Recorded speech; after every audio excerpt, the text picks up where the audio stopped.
میرا بندہ نوافل کے ذریعے سے میرا تقرب حاصل کرتا جاتا ہے، یہاں تک کہ میں اس کی آنکھیں بن جاتا ہوں جن سے وہ دیکھتا ہے، اس کے کان بن جاتا ہوں جن سے وہ سنتا ہے، اس کے ہاتھ بن جاتا ہوں جن سے وہ پکڑتا ہے، اس کے پاؤں بن جاتا ہوں جن سے وہ چلتا ہے۔ حدیث قدسی، اور سارے وہابی بھی مانتے ہیں اس کو، یہ نہ سمجھیے کہ یہ کسی صوفی کی بڑھ ہے، حدیث صحیح عند کل المحدثین۔ اللہ ہاتھ بن جاتا ہے آپ کا، اللہ پاؤں بنتا ہے آپ کا، اللہ آنکھ بنتا ہے آپ کی، اللہ کان بنتا ہے آپ کا۔ یہ بہت اونچی بات ہے، بہت اونچی بات ہے، بہت اونچی بات ہے، لیکن یہ تقرب بالنوافل کا درجہ کہاں آئے گا؟ جہاں آپ ایک اسلامی نظام کے تحت سانس لے رہے ہیں، جہاں وہ اسلامی نظام نہیں ہے، پہلا فرض تن من دھن اس نظام کو بدلنے کے لیے لگا دینا۔ اگر یہ نہیں ہے تو نماز نہیں ہے، منہ پر دے ماری جائے گی۔ میں جو کچھ کہہ رہا ہوں علی وجہ البصیرت کہہ رہا ہوں، میری پوری زندگی کے مطالعے کا نچوڑ ہے۔ نماز منہ پر دے ماری جائے گی، روزے منہ پر دے مارے جائیں گے۔ You reconcile yourself to that system جو میری بغاوت کے اوپر مبنی تھا۔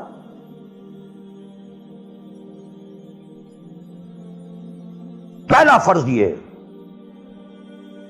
تن من دھن۔ You cannot reconcile with that system. You cannot accept that system. اس میں اپنے آپ کو اکوموڈیٹ کرنا، اس میں اچھے کیریئر تلاش کرنا، اس میں اچھی جائیداد بنانا، اس میں پیسہ جمع کرنا، اس میں اچھی سے اچھی بچوں کو ایجوکیشن تاکہ بہتر سے بہتر زندگی وہ بھی گزار سکیں، سب کا سب حرام، مطلقاً حرام۔ پہلا کام یہ ہے اپنی جان، اپنا مال، اپنا تن، اپنا دھن سب اللہ کے دین کے لیے خرچ کرو۔ سبسسٹنس لیول کے اوپر صرف جان کو باقی رکھنے کے لیے جو ناگزیر ہے، that is allowed, nothing more. This is the point, crucial point. اب ہمارے سامنے حدیثیں ہوتی ہیں اور وہ سارے فضائل کی کتابیں ہیں اور یہ ہیں جن کا تعلق اس ماحول سے تھا جبکہ دین قائم ہو چکا تھا، اس کانٹیکسٹ میں باتیں ہو رہی ہیں، نفل کی بات ہو رہی ہے اور قیام اللیل کی بات ہو رہی ہے، اور جو ہے ختم قرآن کی بات ہو رہی ہے، اور اگر فجر کے بعد بیٹھے رہے مصلی پر اور 2 رکعت پڑھ کر اٹھے جبکہ سورج نکل چکا ہے تو اب یہ اتنا اونچا ثواب، یہ ساری باتیں، all these things become absolutely irrelevant.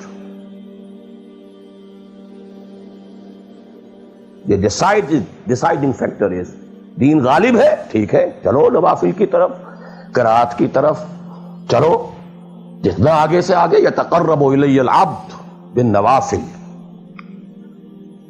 ورنہ تقرب بالفرائض پہلے فرض کرنے ہوں گے، اور فرضوں میں پہلا فرض جہاد ہے۔ Now please note this word, جہاد اصل میں اس جد و جہد کا جامع عنوان ہے، your struggle against that system۔ لہذا انما المؤمنون الذین آمنوا باللہ ورسولہ ثم لم يرتابوا وجاہدوا باموالہم وانفسہم فی سبیل اللہ۔ Integral part of the definition of a مومن۔ اگر زندگی اس سے خالی ہے یا اتنی ہے، بس جتنی ہو جائے نفل کے درجے میں، اصل وقت، اصل دھارا بہ رہا ہے دنیا کی طرف، دنیا کے حصول کے لیے، جتنا پھیل سکیں، جتنا پھل سکیں، جتنا پھول سکیں، جتنی جڑیں گہری جما سکیں، جتنا کچھ اولاد کے لیے چھوڑ کر مر سکیں، جتنا اولاد کو زیادہ سے زیادہ دنیا کی سہولتیں دینے حاصل کرنے کے قابل بنا کر جا سکیں، ساری تو توانائیاں اور ساری قوتیں اور ساری صلاحیتیں اور سارے اوقات تو کپے ہوئے اس میں۔ اچھا آپ کو تھوڑا سا دین کا کام بھی، آخر دھوکہ تو اپنے آپ کو دینا ہی ہے نا.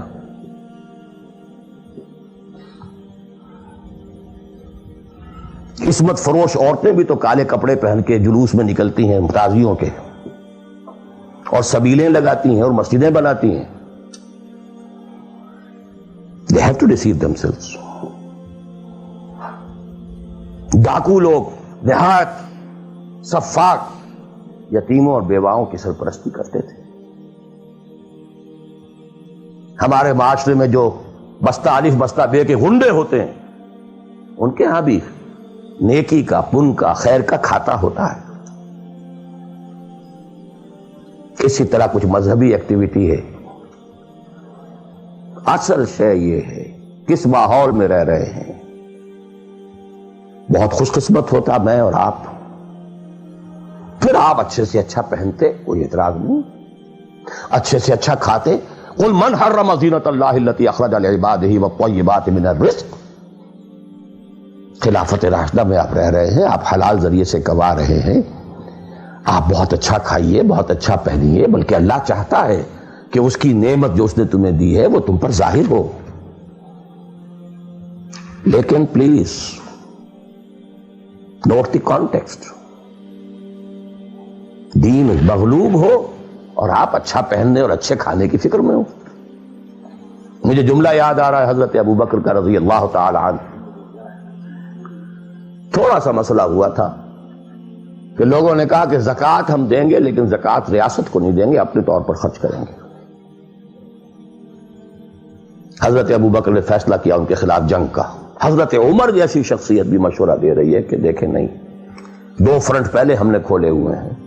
جیش اسامہ کو بھی آپ نے روکا نہیں، جائے حضور نے تیار کیا تھا. پھر جو مرتدی ہو گئے، کسی اور کو نبی مان لیا، ان کے خلاف تو جنگ کرنی ہی کرنی ہے. لیکن یہ تو صرف نماز بھی پڑھ رہے ہیں اور یہ زکوٰۃ کا بھی انکار نہیں کر رہے، صرف ہمیں نہیں دے رہے ہیں. تو ان کے ساتھ ذرا مصلحت کا تقاضا یہ ہے کہ کچھ نرمی کی جائے. ان کے بڑے پیارے الفاظ تھے، ایبدل الدین وانا حی. کیا دین میں تغیر کیا جائے گا جبکہ ابھی میں زندہ ہوں؟ خدا کی قسم اگر یہ حضور کے زمانے میں زکوٰۃ کے اونٹوں کے ساتھ ان کے باندھنے والی رسی بھی دیتے تھے، اور اب اگر یہ کہیں گے کہ اونٹ لے جاؤ رسی نہیں دیں گے، تب بھی میں قتال کروں گا، اور خدا کی قسم کوئی میرا ساتھ نہیں دے گا تو میں اکیلا جاؤں گا. اور اے عمر تمہیں کیا ہو گیا؟ تم جاہلیت میں تو بڑے سخت تھے، اسلام میں آ کر تم نرم ہو گئے ہو. یہ ڈانٹ ابو بکر پلا رہے ہیں عمر کو رضی اللہ تعالی عنہ. تو اچھی طرح جان لیجئے، اب میں نہیں کہہ سکتا کہ میں کس طریقے سے اس کو بیان کروں، کیسے ٹھوک ٹھوک کر آپ کے ذہنوں میں اتار دوں. یہ ہے اصل شے. دین کا سارا سٹرکچر ہی بالکل ریورس ہو جاتا. The whole value structure absolutely changes. Then غالب ہے تو وہ ساری باتیں ہیں جو ہم نے خوب یاد کی ہوئی ہیں. آج حقوق والدین بھی تو ہے نا، آخر بچوں کے حقوق بھی تو ہے نا. یہ حقوق والدین جو ہے ان مہاجرین کو یاد نہیں آئے جو اپنے ماں باپ کو چھوڑ کر مدینے پہنچ گئے تھے. یہ اولاد کے حقوق انہیں یاد نہیں آئے، بیویوں کے حقوق یاد نہیں آئے. وہ تو فینیٹکس تھے نا، پاگل تھے نا. مدینے کے منافقین نے انہیں سفہا کہا تھا، بے وقوف لوگ ہیں یہ. انؤمن کما آمن السفہا. These fools, these fanatics. یہ ساری حدیثیں آپ کو یاد ہیں.